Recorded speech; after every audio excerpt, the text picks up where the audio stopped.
l'art du fait maison dans ma cuisine de campagne.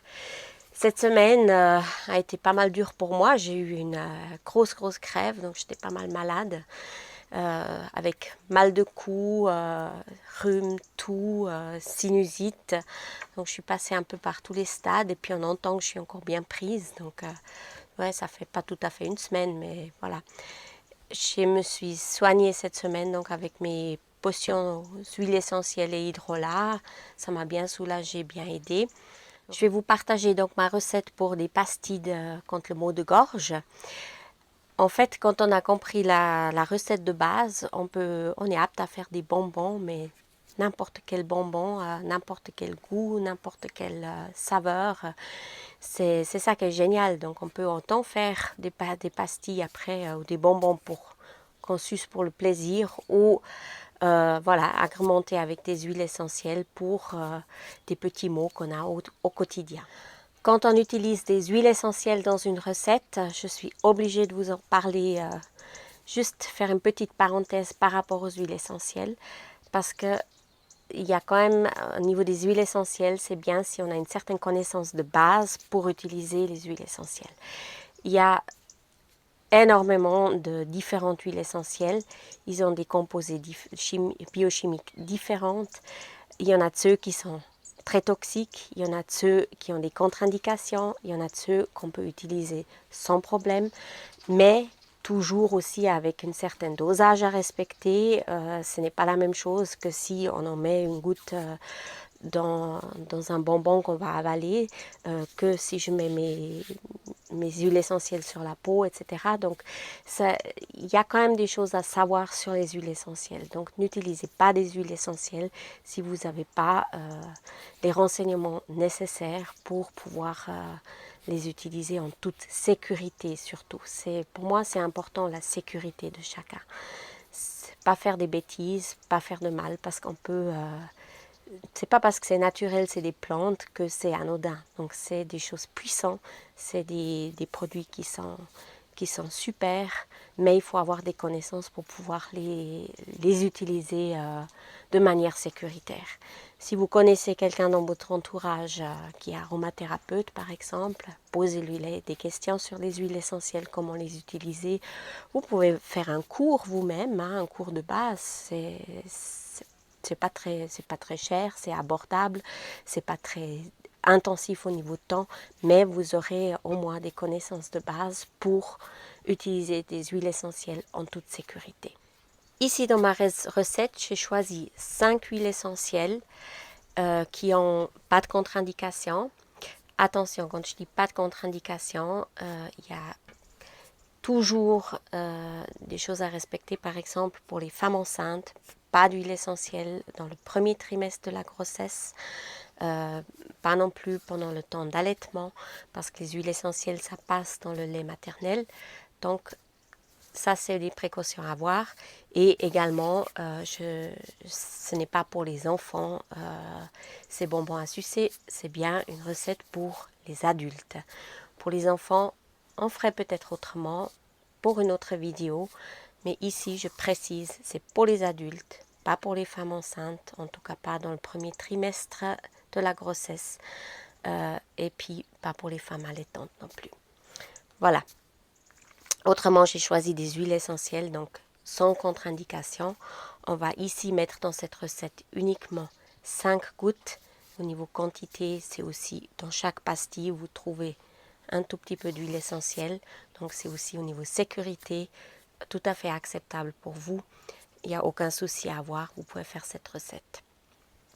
J'ai choisi le tea tree qui est une huile essentielle donc antibactérienne, antivirale aussi, qui va aider à apaiser la gorge, qui va aussi booster un peu notre système immunitaire. Hein. J'ai choisi l'eucalyptus radié. Attention, l'eucalyptus, il y en a plusieurs sortes, hein, donc prenez bien l'eucalyptus radié, qui est l'eucalyptus antiviral aussi, et très bien pour tout ce qui est pour le système ORL. J'ai choisi le thym linalol. Attention, là aussi, dans les thym, vous en avez au moins 5 ou 6 thym différents. où il y en a de ceux qui sont très toxiques, de ceux qui ont pas de contre-indication. Il s'agit bien du thym linalol. Donc ça, si vous allez acheter ça, vous devez le préciser. Le thym linalol qui est aussi donc très bien pour tout le système respiratoire, anti-infectieux aussi. J'ai choisi le laurier noble, le laurier pour apaiser aussi la gorge. Le laurier, c'est vraiment l'huile essentielle qui va un peu anesthésier les maux de gorge. Et j'ai choisi le gingembre frais. Alors, frais distillé, vous pouvez trouver de l'huile essentielle de gingembre, gingembre officinal, bien sûr. Le gingembre, ça sent pas très bon, mais quand il est distillé frais, donc la racine fraîche, il prend un parfum qui est juste extraordinaire. Donc si vous avez possibilité de trouver du gingembre frais, c'est juste génial dans vos recettes. Il est beaucoup plus aromatique, beaucoup plus citronné. Il a les mêmes vertus que le gingembre séché, distillé séché, mais je préfère nettement le gingembre frais. Donc l'huile essentielle de gingembre frais. Celui-ci pour son côté anti-inflammatoire et booster un tout petit peu notre système immunitaire. Voilà, ça c'est au niveau des huiles essentielles. Donc j'en ai choisi 5 et on va mettre une goutte de chaque dans cette recette. Quoi d'autre? On va prendre 125 g de sucre blanc. Je vais prendre 25 g de miel. Je vais prendre 50 ml d'eau ou moi j'aime bien prendre un hydrolat. J'aime bien l'hydrolat parce qu'il apporte toujours aussi une petite touche à notre recette. Ici j'ai pris l'hydrolat de l'Eucalyptus globulus. Donc en huile essentielle j'ai l'Eucalyptus radiata. En hydrolat j'ajoute l'Eucalyptus globulus qui est aussi bien pour la respiration. Et vous pouvez tout à fait faire une infusion, donc prendre de l'eau tout simplement. Vous pouvez remplacer l'hydrolat aussi par une infusion que vous avez fait avec des herbes ou une infusion au thym, etc. Donc pour encore renforcer quelque chose, ça, soyez créatifs, il n'y a aucun souci. Vous pouvez prendre aussi tout simplement de l'eau du robinet, ça va aussi. Moi j'ai choisi donc ici 50 ml d'hydrolat d'Eucalyptus globulus. Et on va prendre un citron ou bien un citron vert. J'ai reçu des superbes limes de notre voisine. Donc je vais utiliser le jus d'un citron vert aussi dans mes bonbons. Comme ça donne un tout petit peu, ajoute un peu une touche acidulée à mon bonbon, simplement pour le goût. Parce que pas seulement que ça soit un remède qui aide, mais il faut aussi que ça soit bon au goût. Je vous mettrai bien sûr dans le descriptif de la vidéo tous les ingrédients comme ça vous pouvez bien copier ce qu'il vous faut. Ils sont bons, citron. Ça sent frais. J'adore. Alors je presse mon citron. Hop.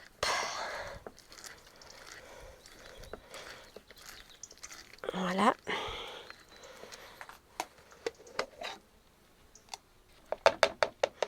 Et je vais réserver le jus de côté qu'on utilisera plus tard.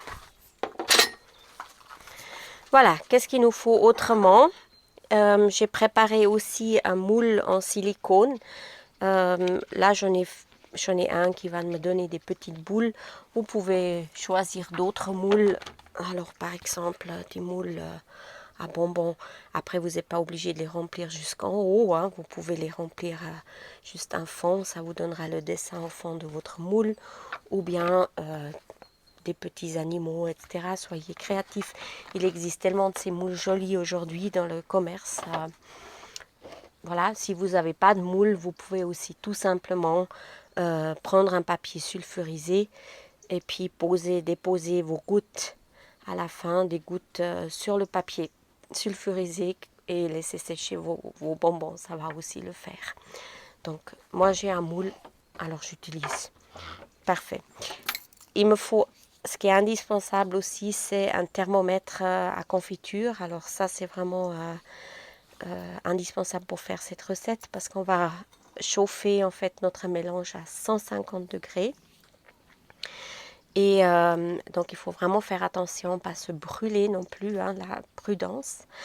C'est pas à faire avec des enfants parce que c'est quand même, ça chauffe, donc on peut vraiment se brûler avec en plus du sucre fondu comme ça chaud, ça colle et ça brûle bien. Donc soyez prudents quand vous faites cette recette. Donc on a besoin d'un thermomètre. J'ai une petite spatule pour faire de la cosmétique après. Et un petit fouet pour mélanger mes huiles essentielles. Donc, je mets mon miel dans la casserole. Je vais y ajouter le sucre. Donc, je répète, 25 g de miel, 150 g de sucre, 50 ml, ici c'est de l'hydrolat d'Eucalyptus globulus ou de l'eau. Et on va enclencher et commencer à chauffer, à faire fondre et chauffer notre mélange. Je brasse un peu pour mélanger tout ça.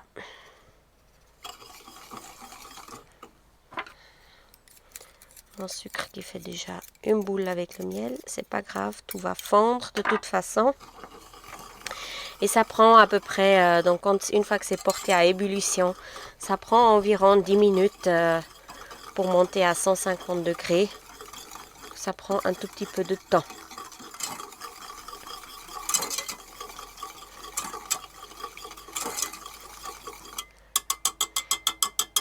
Faut pas non plus vous inquiéter si ça colle bien à vos ustensiles. Tout ça, ça part après très très bien avec de l'eau. Maintenant, on patiente que ça soit à l'ébullition. Là, ça commence à faire les bulles. Je brasse un peu.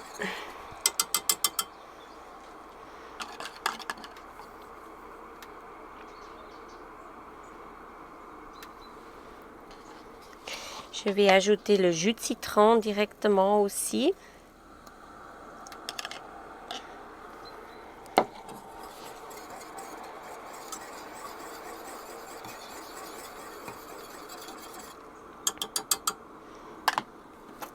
Et maintenant, avec mon thermomètre, je vais vérifier la température. Faire attention, le mélange, voilà, il gonfle un peu. Il faut une casserole assez grande. C'est juste au début, il faut faire attention. Un petit peu lever pour pas que ça passe par-dessus. Prendre une casserole un peu plus grande. Là, je suis à 104 degrés.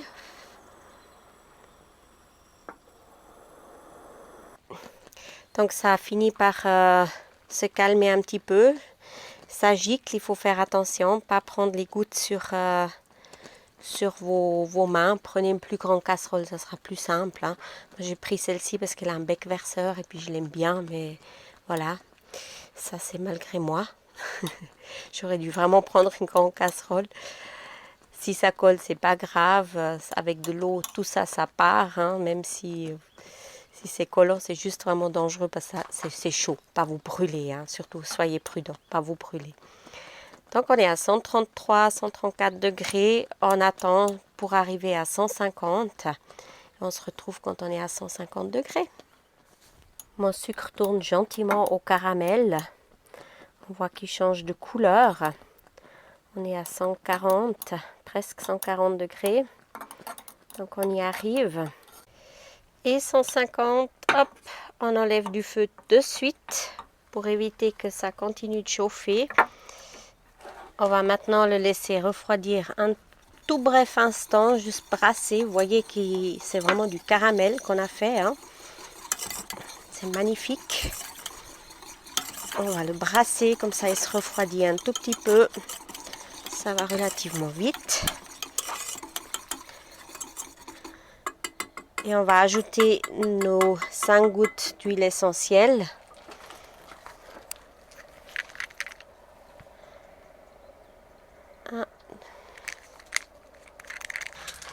Voilà, on va brasser.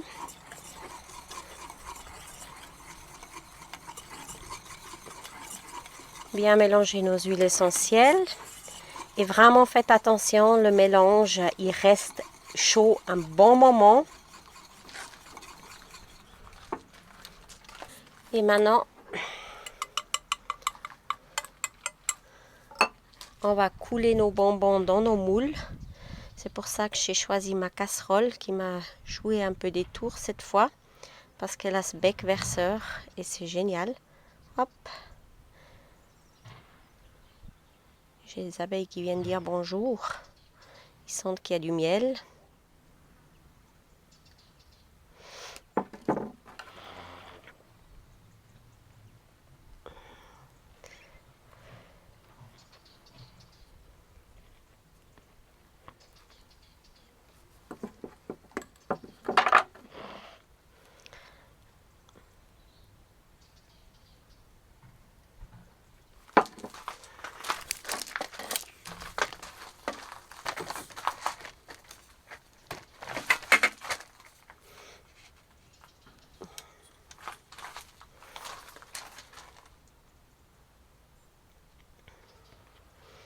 C'est bien chaud avec ma spatule. Si je remplis un peu trop, je mets directement dans les trous suivants. Ou comme je vous ai dit, si vous n'avez pas de moule, donc sur un papier sulfurisé, vous faites avec une cuillère par exemple des petites gouttes. C'est vraiment que pour la forme, pour l'œil qu'on coule dans les moules, des jolis moules. C'est important, c'est peut-être d'utiliser aussi des ustensiles qui supportent la chaleur, hein, parce que on travaille quand même avec des températures élevées ici. Donc peut-être pas utiliser du plastique hein, qui pourrait fondre. Voilà, le dernier c'est un peu plus difficile parce que c'est déjà plein. Donc moi je fais cette quantité là parce que ça me laisse aussi le temps de couler ça dans mes moules. Si j'ai double quantité, je suis plus stressée à remplir mes moules. Parce que ça durcit vite.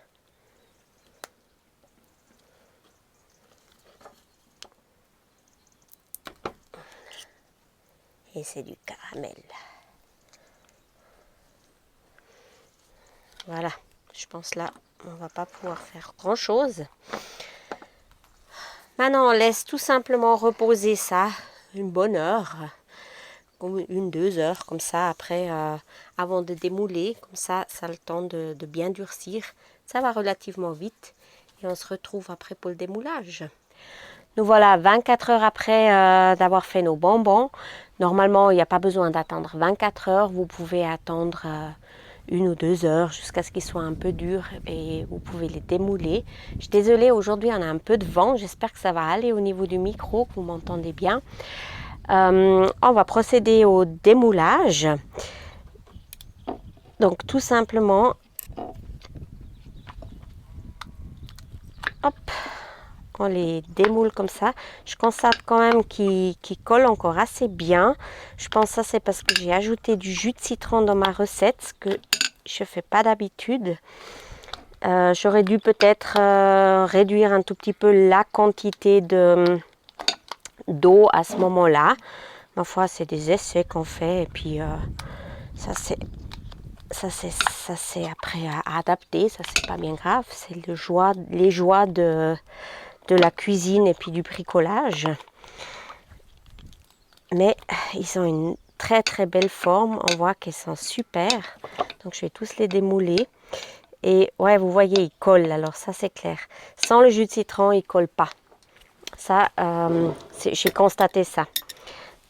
Alors, pour éviter après qu'on puisse les mettre dans la boîte comme il faut, et puis pour éviter qu'ils collent comme il faut, qu'ils collent tous ensemble et puis on ne puisse pas les utiliser, on va simplement les saupoudrer un tout petit peu de sucre glace.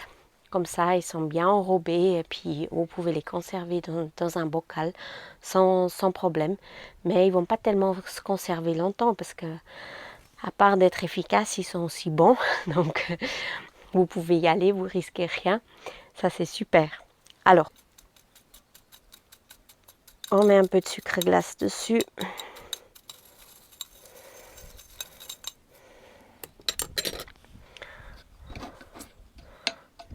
On les roule bien dans le sucre, comme ça.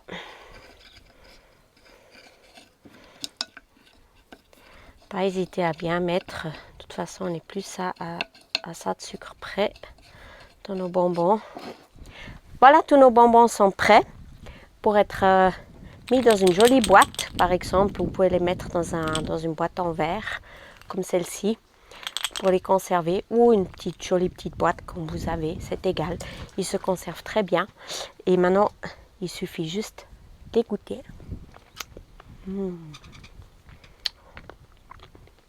J'hésite à appeler mon homme pour les goûter parce que ils sont trop bons. Bon, comme il est en train de travailler à quelque part sur notre terrain, on va aller à sa recherche pour le faire goûter nos bonbons.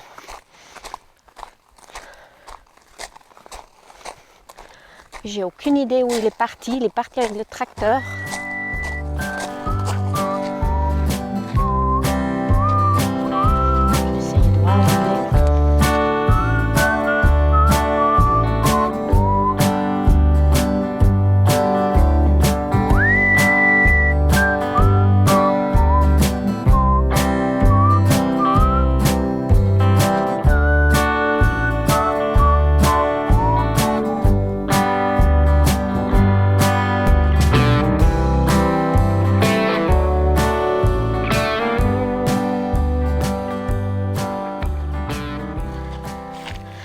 Voilà, si le goûteur ne vient pas à moi, je viens au goûteur.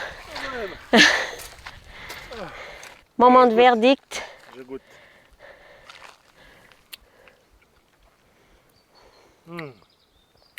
Citron. Plein de choses bonnes là-dedans. Délicieux. Ils sont vraiment délicieux. Ça va bien, hein? Ouais. Vraiment. C'est cool. Doux, pas trop sucrés. Parfait. C'est bien. Ils sont vraiment très très bons. Ils sont bien réussis. Oui, oui, vraiment. Oh, je vous encourage vraiment à le faire. Hein.